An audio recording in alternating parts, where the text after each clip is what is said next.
L'extrême droite s'en prend toujours à celles et ceux qu'elle pense les plus vulnérables. Je pense que la démonstration de ce midi leur montre qu'en faisant front, personne n'est vulnérable.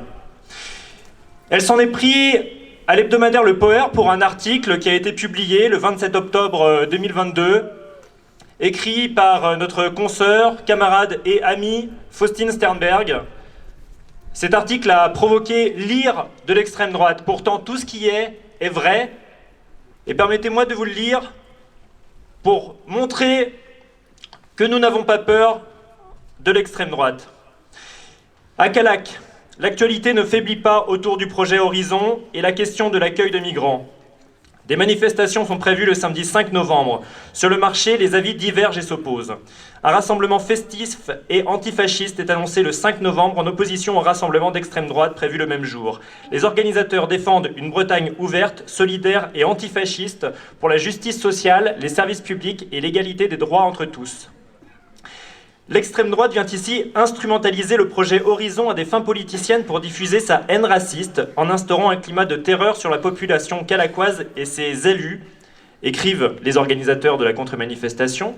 Ils ne défendent pas une opinion, mais un projet de société, celui du fascisme, que les résistants FTP de Callac ont combattu les armes à la main jusqu'à en donner de leur vie. Dans les rues de la commune, les inscriptions islamophobes et antisémites qui couvrent les murs rappellent cette actualité devenue omniprésente dans les discussions sur le marché le mercredi matin. Certains qui ont manifesté le mercredi 19 octobre au soir montrent même leurs blessures. Ils ont participé à la contre-manifestation organisée à la Chapelle-Neuve, où le vice-président du mouvement d'extrême droite Reconquête, Guillaume Pelletier, opposé au projet Horizon, avait réservé la salle polyvalente pour un repas-débat accueillant près de 170 personnes.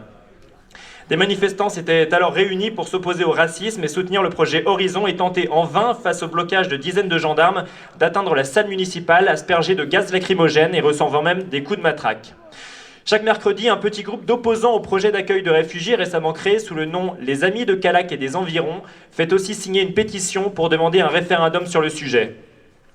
La présidente de l'association, Catherine Blin, habitante du Moustoir, qui a été exclue du RN en 2017 pour avoir tenu des propos homophobes et islamophobes sur les réseaux sociaux et qui a été condamnée en avril 2021 en appel pour apologie du terrorisme devant le tribunal de Saint-Brieuc, réclame que le maire applique la démocratie et consulte la population par référendum au sujet du projet Horizon.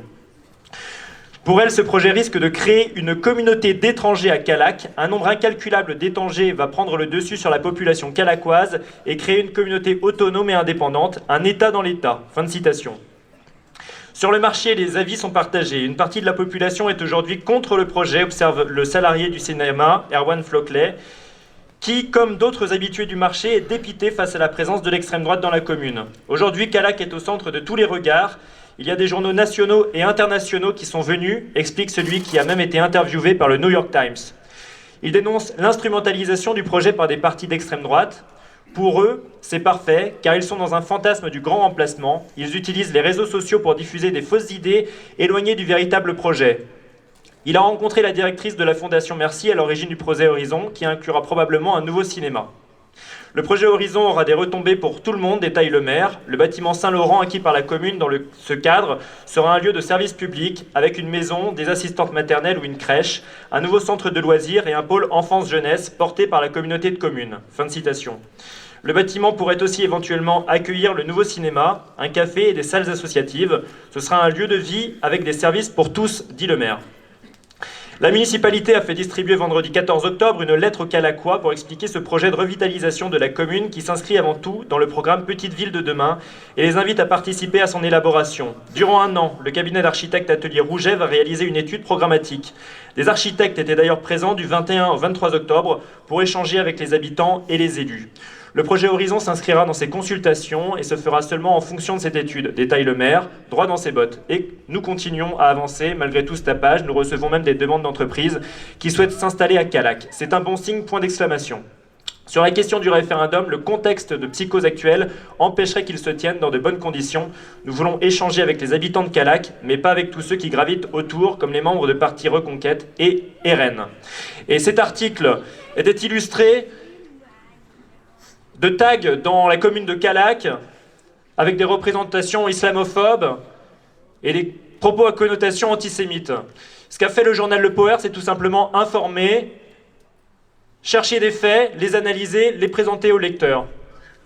Voilà ce qui est attaqué aujourd'hui, c'est la liberté de nous informer et d'avoir un débat démocratique honnête.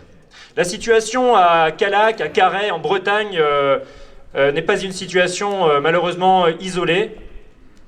Et Aziliz peut aussi en témoigner.